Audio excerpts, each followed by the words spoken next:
Welcome back to the channel. This is the Action Figure Grader.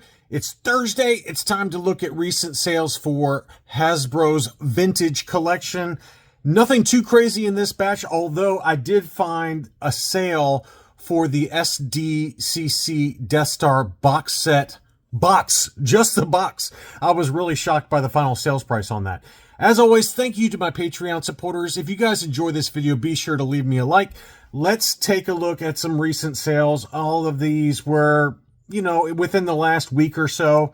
And we're going to start off with Power Droid. It's the only one this time, but this is the corrected version of the Canadian Luke Bespin. So this is the Canadian VC04 Luke Bespin, but it's got the corrected offer for the rocket-firing Boba Fett, not Boba Fett. And my question to you vintage collection experts out there, which is more common? Is the error more common, or is it the corrected version? And my gut says that it would be the error would be more common than the corrected, just because this is one of the earliest of the vintage collection, VC04. I would think that production was in super massive quantities, and then they realized, oh man, we screwed that up, and then they corrected it. And I would think that the corrected version would be fewer in number, but I don't know for sure. And I would just be curious for all of these error Canadian cards, whether the corrected version is actually considered more rare.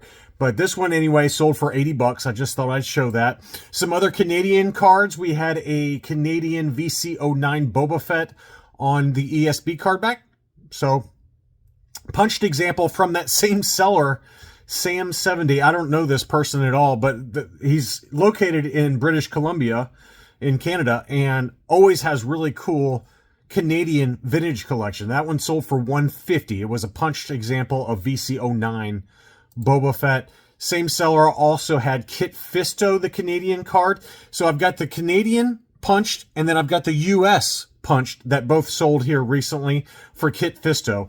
And VC29 Canadian sold for $120. And then in an auction, this seller had a bunch of really nice early TVC that sold at auction. So this is the US card, again punched, that sold for $92.92 in an auction. Same seller, well, the same seller's coming up here in a little bit. I think I've got some others from that same seller, but maybe not. I might just be... I get really confused when I'm like putting it together, what I think would be an interesting batch for you guys to look at of recent sales. And sometimes I misremember what I actually included versus what I filtered out. So for whatever that's worth, that's how my strange brain works. Okay. Commander Gree, VC43. This one was best offer accepted at $100. Hard to tell the condition on this one. It looks like it might have some edge wear to it just because the photos were pretty minimal. Another one, this is the seller, yeah, same seller that has some really nice unpunched that were all at auction. So that one sold, it was $100 best offer. This one sold for $91 and change for the US unpunched Commander Gree. And here were a few other unpunched TVC 1.0 this same seller had. AT-RT driver. This is one that we have talked about in the past and has been kind of all over the map in terms of sales prices. I've seen as low as like 70 or 80 bucks here lately, but this one sold anyway in an auction for $92. The 501st Legion Clone Trooper first issue with the Darth Maul offer, that one sold for $75. It looks like it had a little bit of a little crease action going on the hang tab, although it's still inserted. Although it looks like maybe it could have been played with, who knows. But VC60, the original issue, 501st Legion, sold for $75. Here was a beautiful original issue Ahsoka. And this is one that obviously has come back down to earth and has been pretty consistently between $150 and $175 lately. This looked like a really clean example overall of the US Ahsoka. $152.50 for that one. Jocasta New, I found several different data points, and most of the buy it now prices have been between $170 and $185. But this one was at an auction. Obviously, it included the box, and that one sold for $158.50. So if you can be patient, you might save 20 or 30 bucks versus doing a buy it now around 175 to 185.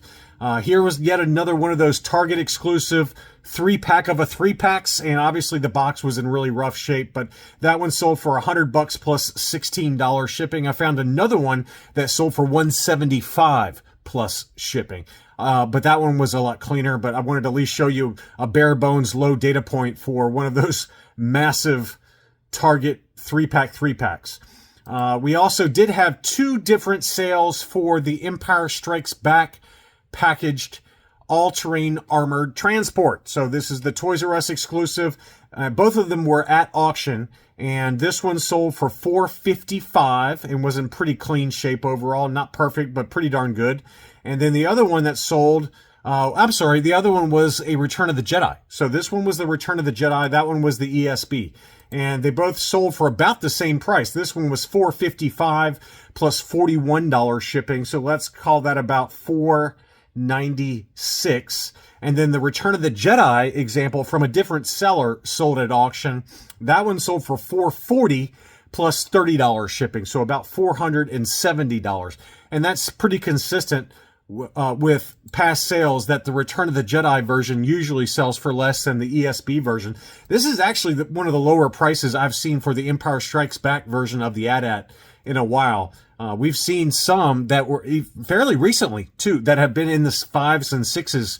So that at auction was a pretty good deal. And again, it wasn't perfect. It had some edge wear and things like that. So that kept the price down a little bit. But I at least wanted to show you those 2 sales points. All right, so here's that box. This is apparently the second one that this seller had. But this is just the box for the SDCC Death Star box set. And that one sold for $490. So pretty wild to see that. And apparently he must have had another one. I couldn't find it when I looked through closed sales, but it was box display number 2. So he obviously had 2 different examples of the SDCC, just the box, for about 500 bones. Pretty big number there. The other big surprise was that D23 Disney Park Star Speeder. So this is that Star Speeder 3000 that I kind of equate it to the Vintage Collection. I know it's not exactly Vintage Collection, but given how recent this one came out, we talked about this one when these were first hitting collectors' hands and how crazy the prices were on eBay. I think the highest that I remember was like $1,200. It was insanity. And they started coming back down. It was like $1,200 to start, which was crazy. And then it got down to $900 and then $800. And I hadn't looked at them recently, but it just so happens that this seller had 2 that he sold here in an auction. And so this one sold for $645 plus $70 shipping, at least to me, here in Tennessee. So I don't know what's going on there. So let's call that, $720. And then he had another one that was listed for $50 shipping. So always make sure you keep an eye on that shipping price, because that's gouging you for the shipping costs. So that one sold for $605 plus $50 shipping. That one sold for $645 plus $70 shipping. Still really expensive. I don't know what the original retail price was, but the scalpers are going to scalp. What are you going to do? Finally, I do have some graded items. So this is just one of those proof cards that was given away at SDCC back in 2010 for Darth Vader. This was an AFA 9.0. This seller has one still available. One of them did sell at 200 bones, $200 on that one. And he's got one more still available with a make an offer option. This seller has had some very nice, and still does have some very nice AFA graded TVC. So if you're looking for some high grade TVC from AFA, go check out this seller. I have no idea who this person is, but just wanted to let you, he's obviously a Troy Aikman fan. But this seller does have a bunch that is still available. So you can go check that out. And this one is the 2011 ESB prototype FET offer for Darth Vader. This was an uncirculated 9.0. Hard to get those early TVC in uncirculated designations from AFA. So that one sold for $200. Same seller had an uncirculated 9.25 Revenge of the Jedi Rebel Commando. This is obviously the retail release, since it does have the prototype FET offer. It's not the SDCC version. That one sold for $275. $275, big number on that one. And then same seller also had an uncirculated 9.0 Enfys Nest. I always loved that card back. Great image there for Enfys Nest from the Solo movie. $150 on that one. And then he had Cassian Andor. This one is VC261, uncirculated 9.25.